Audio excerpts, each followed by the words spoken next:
আসসালামু আলাইকুম। আমরা এখন রাজশাহী থেকে বলছি। আছি মসজিদের উপরে। হ্যাঁ, মসজিদের উপরে একটা আম গাছ পড়ে আছে। সেই আম গাছে প্রচণ্ড আম, অনেক আম একবারে নিচে পড়ে আছে মসজিদের ছাদে।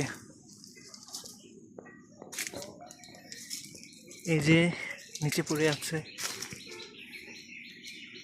আপনাদেরকে যদি একটু বাহির থেকে দেখাই আমগুলো,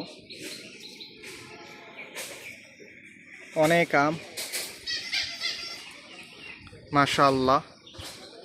আল্লাহ রাজশাহীর মধ্যে বরকত দান করছেন।